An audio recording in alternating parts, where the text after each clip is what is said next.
Informativo 659 STJ. Direito Internacional, Direito Penal.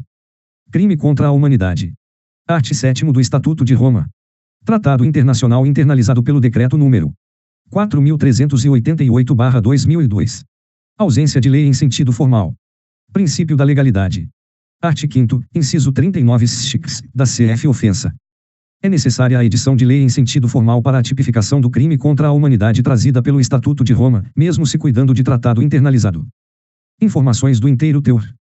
O conceito de crime contra a humanidade se encontra positivado no art. 7º do Estatuto de Roma do Tribunal Penal Internacional, o qual foi adotado em 17 de julho de 1998, porém apenas passou a vigorar em 1º de julho de 2002, quando conseguiu o quórum de 60 países ratificando a convenção, sendo internalizado por meio do decreto número 4.388/2002.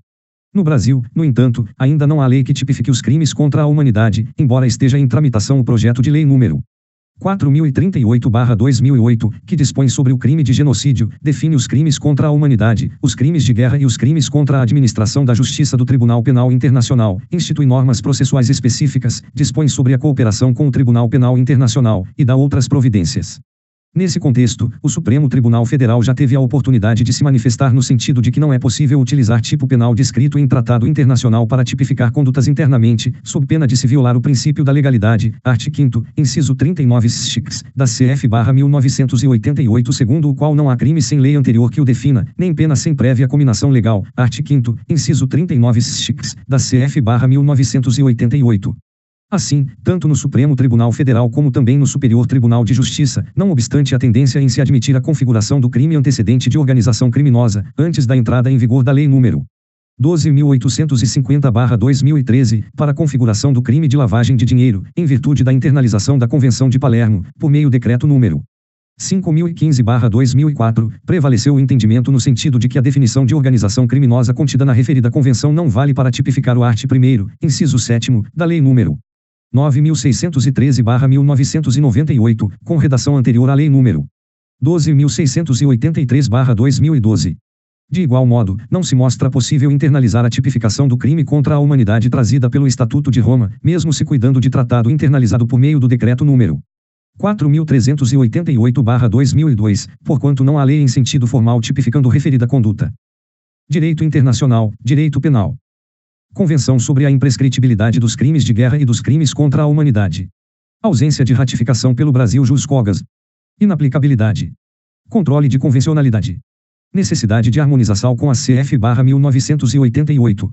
Compatibilização com os princípios da legalidade e da irretroatividade. Necessidade. Normas prescricionais. Lei em sentido formal. Necessidade. Impossibilidade de aplicação retroativa. Destaque. O disposto na Convenção sobre a imprescritibilidade dos crimes de guerra e dos crimes contra a humanidade não torna inaplicável o art. 107, inciso 4, do Código Penal. Informações do inteiro teor. A Convenção sobre a imprescritibilidade dos crimes de guerra e dos crimes contra a humanidade foi adotada pela Resolução número 2391 da Assembleia Geral da ONU, em 26 de novembro de 1968, e entrou em vigor em 11 de novembro de 1970. Contudo, mencionada convenção não foi ratificada pelo Brasil. Prevalece na jurisprudência que os tratados em geral, inclusive os de direitos humanos, somente podem ser aplicados na ordem jurídica brasileira depois de serem promulgados na ordem interna. Ademais, a depender da forma como o Tratado Internacional de Direitos Humanos for incorporado, ele pode ter status constitucional ou supralegal.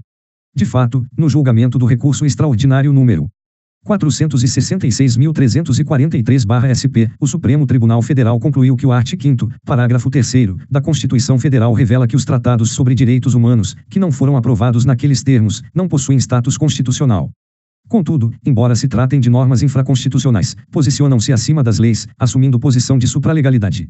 Na hipótese, entretanto, a referida convenção não foi ratificada pelo Brasil, não sendo internalizada nem como norma supralegal. Nada obstante, no presente julgamento se discute sua observância independentemente de ratificação, por se tratar de norma jus cogens, ou seja, conforme disposto no art. 53 da Convenção de Viena, norma aceita e reconhecida pela comunidade internacional dos Estados como um todo, como norma da qual nenhuma derrogação é permitida e que só pode ser modificada por norma ulterior de direito internacional geral da mesma natureza. Relevante, anotar, independentemente do status que se atribua à convenção analisada, que, no julgamento da extradição número 1362/DF, considerou-se inaplicável o jus cogens, prevalecendo o entendimento no sentido de que a qualificação do crime como de lesa humanidade não afasta a sua prescrição, porquanto, a. o Brasil não subscreveu a Convenção sobre a imprescritibilidade dos crimes de guerra e dos crimes contra a humanidade, nem aderiu a ela, e, b. apenas lei interna pode dispor sobre prescritibilidade ou imprescritibilidade da pretensão estatal de punir, ADPF 153, relator, a ministro Eros Grau, voto do ministro Celso de Mello, Tribunal Pleno, desde 6 de agosto de 2010. Ainda que se admita o jus cogens, na contramão do que decidido pelo Supremo Tribunal Federal, o controle de convencionalidade exercido pelo STJ, com a finalidade de aferir se a legislação infraconstitucional está em dissonância com o disposto no Tratado Internacional sobre Direitos Humanos, deve se harmonizar com os princípios e garantias constitucionais. Com efeito, não se pode perder de vista que o tratado possui status supralegal, porém infraconstitucional, porquanto não internalizado nos termos do art. 5º, parágrafo 3º, da CF/1988. Conclusão em sentido contrário violaria não apenas o disposto no referido dispositivo da Constituição da República, mas também a jurisprudência consolidada do STF sobre o status dos tratados sobre direitos humanos, bem como inviabilizaria o exame dos temas pelo STJ. Não se coaduna com a ordem constitucional vigente, admitir a paralisação da eficácia da norma que disciplina a prescrição, com o objetivo de tornar imprescritíveis crimes contra a humanidade, por se tratar de norma de direito penal que demanda, da mesma forma, a existência de lei em sentido formal. Ademais, se deve igual observância ao princípio da irretroatividade. Portanto, não é possível tornar inaplicável o disposto no art. 107, quarta, do CP, em face do disposto na Convenção sobre a imprescritibilidade dos crimes de guerra e dos crimes contra a humanidade, sob pena de se vulnerar o princípio constitucional da legalidade e da irretroatividade, bem como a própria segurança jurídica, com consequências igualmente graves, em virtude da mitigação de princípios relevantes à própria consolidação do Estado democrático de direito. Direito penal. Tráfico de drogas. Crime praticado em presídio por meio de telefone. Art. 40, inciso 3º, da Lei nº 11.343/2006. Majorante. Incidência. Destaque. Não é necessário que a droga passe por dentro do presídio para que incida a majorante prevista no art. 40, terceira, da Lei nº 11.343/2006. Informações do inteiro teor. O art. 40, inciso 3º, da Lei nº 11.343/2006 dispõe que as penas previstas nos arts. 33 a 37 da lei são aumentadas de 1/6 a 2/3 se a infração tiver sido cometida nas dependências ou imediações de estabelecimentos prisionais, de ensino ou hospitalares, de sedes de entidades estudantes, sociais, culturais, recreativas, esportivas, ou beneficentes, de locais de trabalho coletivo, de recintos onde se realizem espetáculos ou diversões de qualquer natureza, de serviços de tratamento de dependentes de drogas ou de reinserção social, de unidades militares ou policiais ou em transportes públicos. No caso, parte dos acusados de integrar associação criminosa que movimentava grandes volumes de entorpecentes entre estados diversos da federação estavam presos e organizavam a dinâmica da quadrilha por meio de telefones celulares possuídos clandestinamente.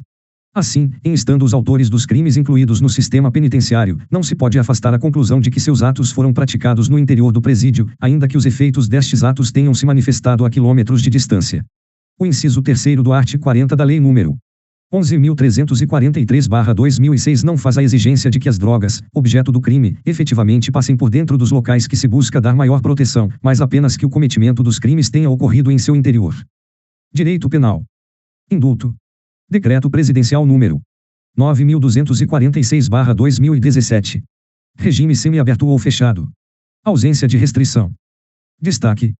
O decreto número 9.246/2017 não traz nenhuma ressalva ao regime de cumprimento de pena quando dispõe sobre a comutação aos condenados que cumprem pena privativa de liberdade. Informações do inteiro teor.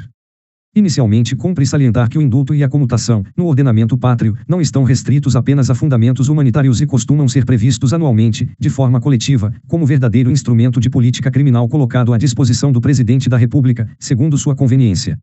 O perdão das penas é, então, ato discricionário associado, comumente, ao combate ao hiperencarceramento, com vistas ao retorno do preso ao convívio social. No Decreto Presidencial número 9.246/2017, foi concedida a comutação às pessoas condenadas à pena privativa de liberdade em 1/4, se reincidentes, e que, até 25 de dezembro de 2017, tenham cumprido 1/3 da pena. Não houve nenhuma ressalva ou especificação do regime prisional em curso. Consta do regramento, tão somente, que o benefício não alcançaria os sentenciados por crimes elencados no art. 3º ou que não preenchessem o requisito subjetivo do art. 4º. Conquanto o indulto e a comutação coletivos tenham por finalidade combater a lotação nos presídios e propiciar que encarcerados retornem ao convívio social, o Decreto Presidencial número 9.246/2017 incluiu como beneficiado, e não restringiu, aquele sentenciado que não estava em situação de reclusão. Mesmo com a reinserção já estimulada por outros meios, penas substitutivas, regime aberto, livramento condicional e suspensão condicional do processo, e sem motivo humanitário, as pessoas descritas no art. 8 graus também foram agraciadas com o perdão. Ao incluir na previsão legal as pessoas que estão em liberdade ou bastante próximas de sua obtenção, o presidente da República não vedou, via reversa, o benefício aos reeducandos dos regimes semiaberto e fechado. Assim, o art. 8º do Decreto número 9.246/2017 é norma inclusiva e não proibitiva.